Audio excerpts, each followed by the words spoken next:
2 wet socks hit the wooden table with a sound like a slap. They landed in a little gray puddle of their own making, steam still rising off them, and for a second nobody in the tent said anything. Sergeant Eli Cruz stood there with his hands shaking, not from fear, from cold, and waited for the man behind the table to do the one simple thing the table existed to do. Behind the man, on a shelf within arm's reach, sat 3 pairs of dry wool socks. Clean. Folded. Stacked. Cruz had just come off the line. Lorraine, the last week of November, 1944. He commanded a Sherman in the 761st Tank Battalion, and he and his crew had spent the better part of 2 days in freezing mud, in a tank that held the cold like an icebox, in a war that did not care whether your feet were wet. Now he was at a field bath and clothing exchange point a few miles back, and all he wanted was to trade 2 soaked frozen socks for 2 dry ones before somebody pointed his tank back east. The man behind the table was Staff Sergeant Royce Tillery, 33 years old, from Crenshaw County, Alabama, a stock manager in a dry goods store before the war, and a man who, in his own quiet way, still thought of himself as one. Tillery looked at the wet socks. He looked at Cruz. Then he reached over, took the 3 dry pairs off the shelf, and slid them down the table, away from Cruz, to 2 white replacements who had walked in a full minute behind him. "These are spoken for," Tillery said.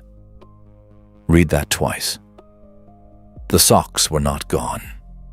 They were not short. They were on the shelf, and they were being handed to 2 men who had not yet fired a shot, while a tank commander who had just come out of combat stood there dripping. That is not a small thing. In that weather, a dry pair of socks was not comfort. It was the difference between a man who could walk to his tank and a man who would be carried away from it. Cruz did not raise his voice. Men who have learned to keep their hands steady inside a moving tank learn to keep a lot of other things steady too. "Sergeant," he said, "I've got 2 more men outside in worse shape than me. We've been in the mud since Tuesday. I'm not asking for the shelf. I'm asking for what's owed." Tillery leaned back. He had the calm of a man who had run this rule for a while and had never once been made to answer for it. "The list runs the way it runs," he said. "Combat troops first." "I am combat troops." Tillery let that sit. He did not argue it. He just looked past Cruz at the next man in line, the way you look past a thing you have decided not to see, and said, "You can have a towel when the line clears." When the line clears. Cruz knew what that meant. The line never cleared. There was always one more name on Tillery's list ahead of his, and they were always the same color, and the socks on the shelf were always spoken for. Look at that again. Because here is the part the cleaner version of this story usually skips. Tillery was not screaming slurs. He was not waving a fist. He was being polite. He had taken something the United States Army had issued for the man standing in front of him, and he had handed it to someone else, and he had done it with the flat, bored voice of a clerk who believed the regulation was on his side. It never was. There was no such regulation. There was only Tillery's list, and Tillery's list had a color to it. Cruz Loader, a kid named Otis Pruitt from outside Birmingham, came in behind him then, shivering hard enough that you could hear his teeth. Cruz put a hand on his shoulder, turned him back toward the flap, and said, "Lo, not yet." What he did not know was that someone had been standing just inside that flap for the last 2 minutes, watching the whole thing.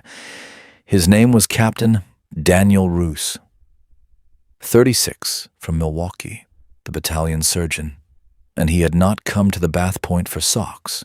He had come looking for 2 of his own men and had walked into the tail end of it, the wet socks on the table, the dry stack going the other way, the loader's teeth chattering by the door. Roos did not need a lecture on what he was looking at. He had spent the autumn pulling men off the line whose feet had quietly rotted inside their boots, men who never took a bullet and lost toes anyway, men who came back from a wet bivouac and could not stand up the next morning. He knew exactly what 2 more days of frozen, soaked feet did to a tank crew. It did not make them uncomfortable. It made them casualties. And it made them casualties before they ever reached a German. He looked at Tillery's shelf. 3 pairs of dry socks. He looked at the 2 crewmen by the door. Then he did the cold arithmetic that a doctor does without wanting to. A tank that goes back out with a crew that cannot feel its feet is a tank that comes back with men on stretchers, or does not come back at all. I always come back to the man at the sharp end of this. Not the rule, not the shelf. The man, a tank commander who could face German armor in Lorraine but could not, in his own army, get a dry pair of socks handed across a table. There is something about that gap that I have never been able to put down. Roos did not argue with Tillery. He had learned the same thing crews had learned. You do not win this one at the table. You win it by carrying it to someone the table cannot ignore. He buttoned his coat, ducked out through the flap, and turned toward the command area. He had a report to make, and he was not going to make it quietly. The general came the next morning on a winter inspection, the way he came to a lot of things, without warning and without a greeting. There was the jeep, open to the cold. There was the helmet with the 4 white stars. There was the ivory grip of the revolver on his hip, and the stiff, straight back, and the pale eyes that went over the whole tent before he said a single word. The temperature in that bath point changed the moment Patton ducked under the flap, and every man in it knew it. He did not start with a speech. He walked the line of tables, slow, looking. Then he stopped at Tillery's and he reached down, and he picked up a sock off the table. A wet one. He held it up between 2 fingers and let the gray water run out of it onto the floorboards. "Whose is this?" Patton said. Tillery came to attention. "Sergeant, that's a man's, sir. From the line." "From the line." Patton turned the sock over in his hand. "A man comes off the line in this, and you hand him a wet rag." He set the sock down. He looked at the shelf. He looked at the 3 dry pairs still sitting on it, because of course they were still there. "And those? Those are the list, sir. We run a list." "You run a list?" Patton's voice did not rise. It got quieter, which was worse. "Son, I have men out there keeping their feet dry so they can keep killing Germans, because that is the whole job. Dry feet are not a favor. Dry feet are a weapon. And you are standing here rationing my weapons by a list you wrote yourself." He let that hang. Then he turned to the captain standing behind him, Roos, and said, "Is this the man?" "Yes, sir." "Take him off this point." Patton said it the way he said everything once he had decided it, as a finished thing, with the consequence inside the same breath. "I want a non-com on this table by noon, who issues to the man in front of him and reads no list but the weather. Sergeant Cruz and his crew get dry socks now in front of everyone, and every man behind them gets the same. This counter does not have a color anymore." Tillery opened his mouth. Patton was already looking at the next table.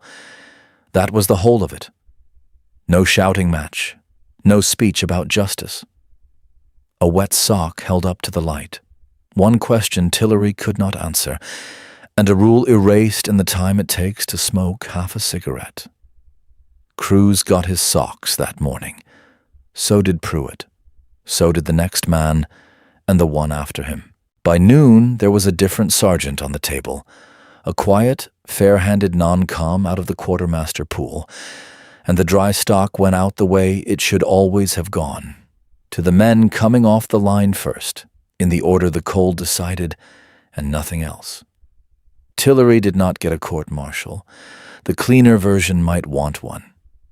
What he got was reassignment, off the warm table and out of the comfortable little kingdom he had built, and the visible public end of the only authority he had ever really enjoyed. The men who had stood in his line watched him go. That was its own kind of sentence. Sergeant Eli Cruz took his tank back out into the Lorraine winter with dry feet, and he kept fighting, the way the 761st kept fighting all the way across Europe. He came home to Beaumont after the war, went back to the refinery, raised a family, and lived a long life.